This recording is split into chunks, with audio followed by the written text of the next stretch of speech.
Bonjour à toutes et à tous, nous réalisons une petite vidéo pour présenter le quartier Ferrandière-Maisonneuve et le conseil de quartier et ses actions. Donc, je suis Joris Darfin, je travaille pour Agora d'Azibao et j'accompagne pendant quelques semaines ce conseil de quartier qui est représenté aujourd'hui par deux de ses pilotes, Brigitte Badina et Pascal Primet. On va faire un petit tour de présentation et puis ensuite Pascal puis Brigitte vous présenteront le quartier, le conseil de quartier et ses actions. Brigitte, qui êtes-vous? Je suis une habitante du quartier Ferrandière-Maisonneuve depuis une trentaine d'années. Voilà. Ok, et Et, membre du coup en ce moment du et conseil de membre du quartier. conseil de quartier depuis 8 ans, je crois. Ok, et nous avons aussi aujourd'hui avec nous Pascal. Bonjour Pascal. Oui, bonjour. Écoutez, moi aussi, je suis habitant de Villeurbanne et du quartier Ferrandière-Maisonneuve depuis, je suis arrivé en 1988, donc ça commence à faire quelque temps. Et je suis, comme Brigitte, membre du bureau du conseil de quartier, alors depuis un peu plus longtemps, je ne sais plus, je ne compte plus. Voilà. Ok, et justement, on va commencer par vous, Pascal. Ce quartier, c'est quoi ce quartier? Des 8 quartiers de Villeurbanne, Ferrandière, Maisonneuve, c'est sans doute le moins étendu, mais pas forcément le moins riche. Il est surtout riche de différentes facettes, différentes identités. Euh, alors, il y a les Maisonneuves proprement dit, avec des anciens immeubles de rapport assez bas. Il y a la route de Genasse, qui est très circulante et qui s'oppose aux petites maisons individuelles de la Ferrandière. Il y a également le cours Tolstoï, le secteur du Totem, avec pas mal d'immeubles bourgeois. Voilà, c'est un quartier très divers. C'est aussi un quartier qui est en pleine transformation, en pleine rénovation, avec beaucoup de constructions nouvelles. D'accord. Et du coup, au sein de ce conseil de quartier, il y a un conseil de quartier. Mais on parle de quoi quand on parle de conseil de quartier? Il y a beaucoup de gens qui ne savent pas trop ce qu'est un conseil de quartier. Il y a une confusion avec le comité de quartier, Mhm. avec des associations. Alors, on n'est pas cela, on n'est pas non plus un patronage. Il faut savoir que les conseils de quartier, suite à la loi Vaillant de février 2002, ont été instaurés par les villes. C'est une obligation pour les villes de plus de 80 000 habitants d'organiser des conseils de quartier. Alors, le Ok. conseil de quartier, c'est quoi? C'est avant tout un lieu d'information et de réflexion sur tout ce qui intéresse la vie du quartier, les projets d'aménagement et d'amélioration. C'est un relais entre la population, les services de la ville et ceux de la métropole. C'est une force de proposition, mais, et c'est important, le conseil de quartier n'a pas de pouvoir de décision, c'est avant tout le mot conseil qui prédomine. D'accord.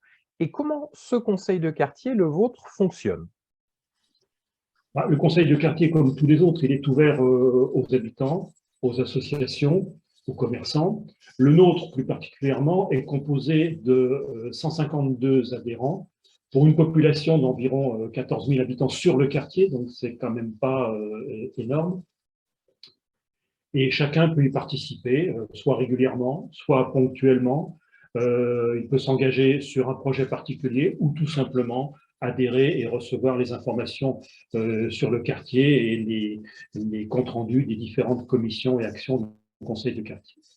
D'accord, donc chacune et chacun des 14 000 habitantes, habitants du quartier pourrait être adhérent, pourrait participer aux actions et, si les gens le souhaitent, peuvent aussi s'engager dans l'animation du conseil de quartier. C'est ça, c'est ouvert à tout le monde. Absolument, c'est tout à fait ça. Donc, et votre conseil de quartier, qui pilote aujourd'hui? Il y a Brigitte, il y a vous, est-ce qu'il y a d'autres personnes? Comment se passe l'animation de ce conseil de quartier? Oui, il y a d'autres personnes et heureusement parce que c'est une activité qui est assez prenante. Donc notre conseil de quartier est animé par un bureau d'environ 15 personnes, tous bénévoles, c'est important. Et parmi ces 15 personnes, il y a 3 référents, donc moi, Brigitte, plus un troisième référent, Elios. Euh, Ce conseil de quartier est également, enfin le bureau plus exactement, est en lien avec un élu qui est adjoint de quartier et qui a pour charge d'assurer le lien avec les différents services de la ville ou de la métropole. Voilà. Et Ok. le bureau s'occupe plus particulièrement de la planification et de la coordination des actions et la réalisation des différentes actions en lien avec la collectivité. Ok, donc ça nous permet de comprendre qu'est-ce qu'un conseil de quartier, qu'est-ce que votre conseil de quartier, comment est-ce qu'il est piloté, et maintenant concrètement, vous faites quoi? C'est quoi les actions du conseil de quartier? Alors, en gros, les actions du conseil de quartier s'organisent autour de deux axes. D'abord, il y a la création de liens sociaux, d'un lien social à travers différents types d'animations, Mhm, la fête de quartier, en général au beau jour, les soupes du monde en décembre, la visite d'établissements liés à l'environnement ou au développement durable, le mhm. partenariat avec un théâtre villeurbanais, la visite de quartier dans le cadre des Journées européennes du patrimoine. Mais D'accord. on a également un autre axe qui est l'animation de différentes commissions thématiques qui ont pour but d'informer les habitants, de recueillir leurs avis ou leurs doléances et d'intervenir auprès des services concernés. Alors, parmi ces commissions, il y a la commission déplacement et circulation qui, en ce moment, s'occupe beaucoup des différents projets du T6 Nord et du BHNS. D'ailleurs, nous avons interpellé plusieurs fois le Citral au sujet de ces deux projets pour faire entendre la voix des habitants et leur connaissance de la vie du quartier. Il y a également la commission urbanisme qui suit les différents projets du quartier, notamment le projet de l'îlot La Fontaine, Hénard-Passy.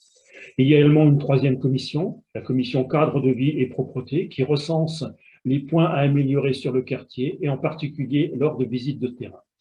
Enfin, une commission communication anime le blog du conseil de quartier. Elle assure un lien avec le service communication de la ville, information dans Viva, Viva Interactive, réalisation d'affiches, etc., etc. Voilà en gros les différentes actions du conseil de quartier. Ok, avec, j'imagine, du coup, autant de possibilités d'engagement pour les personnes qui le souhaitent, à travers la communication, à travers la création d'actions, à travers l'animation des réunions, etc., etc. On en reparlera un petit peu plus tard.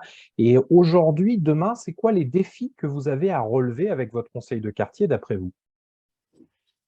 Je pense que le premier défi, c'est que notre conseil de quartier, comme tous les autres et comme toutes les associations, a souffert du confinement et de l'arrêt de nombreuses de nos actions. Donc, il faut retrouver un certain dynamisme, il faut repartir en avant sur des projets anciens ou nouveaux. Et puis, notre quartier également se transforme rapidement, de nouveaux habitants arrivent avec de nouvelles attentes. Nous devons donc être pour eux et pour les autres des forces de proposition. Ok, donc du coup, une dynamique finalement à renouveler pour les jours, les semaines et les mois à venir. Ça marche. Tout à fait. Et on va passer la parole maintenant à Brigitte. Brigitte, vous allez pouvoir enchaîner avec la suite de la présentation et peut-être nous présenter plus particulièrement une action qui est propre à votre conseil de quartier.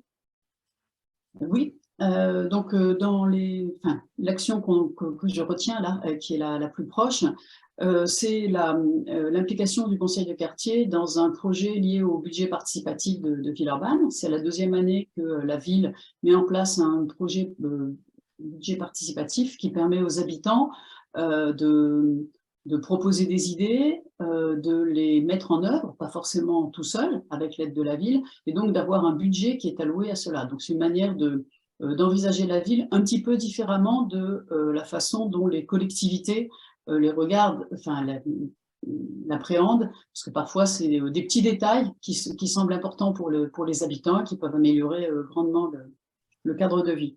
Donc le projet que nous on promeut, si je puis dire, c'est un projet qui se situe au niveau du totem, pas très très loin du totem, sur ce qui s'appelle la place de la Convention. Il y a un grand mur pignon qui est particulièrement moche. Et donc, le projet est d'arriver à le rendre plus agréable, plus attractif pour améliorer l'environnement. Donc, de faire d'une part une fresque sur ce mur et d'autre part de planter aussi des plantes grimpantes. Donc pour faire ça, on n'a pas imaginé tout seul, bien sûr. C'est une demande d'abord qui a été exprimée par des habitants et des commerçants du quartier. Et on s'est rapproché de deux structures qui sont des structures locales. Mural Média, pardon, pour la partie fresque et des espèces par million pour la partie végétalisation, sachant que ces deux structures ont déjà collaboré sur des projets à Villeurbanne, en particulier dans le parc des 1000 couleurs. Okay. Et puis, il y a aussi l'envie des habitants de s'approprier, de requalifier un petit peu le cadre de vie. Il y a un certain nombre d'arbres qui ont été plantés, mais les pieds d'arbres ne sont pas vraiment bien entretenus. C'est toujours la complexité de gestion entre la ville et la métropole.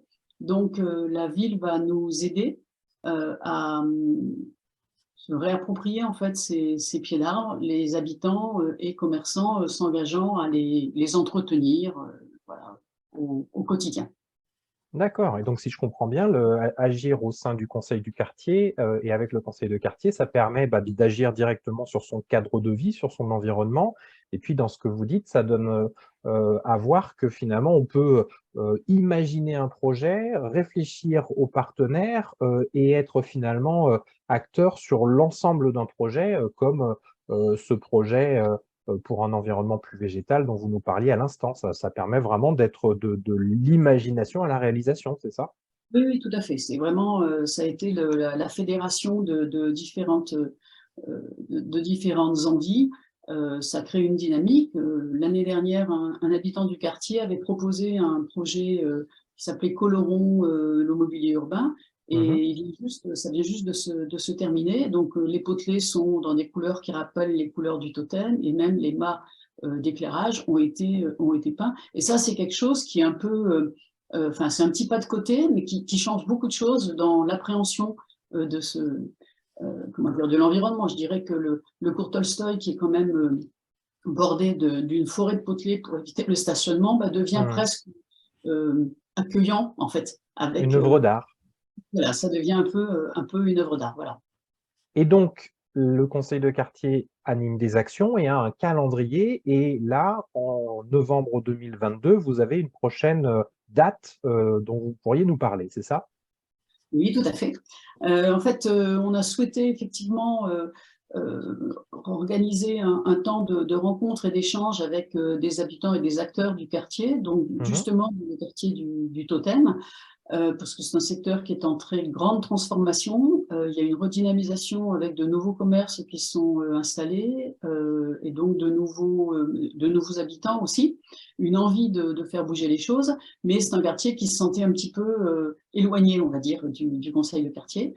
Donc le samedi 19 novembre au matin, nous planterons un petit barnum devant un des magasins, devant le magasin Biocop, et nous serons là pour présenter le conseil de quartier et aussi écouter les habitants sur leurs envies, leurs besoins, ce qui ne va pas, voilà, pour recueillir leurs avis et de manière à pouvoir porter ces éléments-là au niveau de la ville et de la métropole.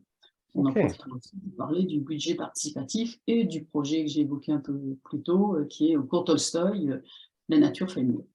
La nature fait le mieux, ça marche. Et ça, dans cette temporalité-là, de novembre, décembre, il va y avoir aussi un renforcement de la présence en ligne des actions du conseil de quartier et du conseil de quartier, et puis la possibilité, avec vous deux, avec moi, de recruter finalement de nouvelles personnes, de voir comment on peut développer l'engagement dans ce conseil de quartier, et puis petit à petit, janvier 2023, février 2023, de réfléchir à un renouvellement aussi des cadres, finalement, des personnes qui pilotent ce conseil de quartier, en espérant, Pascal, Brigitte, que vous soyez toujours là et aussi pour accueillir des nouvelles personnes qui vont s'engager à partir de 2023.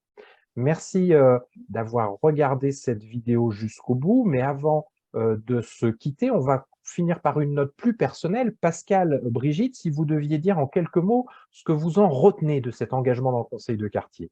Pascal, vous en retenez quoi de cet engagement de quelques années dans le conseil de quartier? Ouais, il y a des côtés très positifs. Sur un plan personnel, je pense que apprendre à être avec les gens, apprendre à mener des réunions, apprendre sur un plan technique à progresser lorsqu'on anime des réunions, pas simplement sur l'animation, mais sur l'aspect technique, des PowerPoint, des choses comme ça, des présentations sur ordinateur.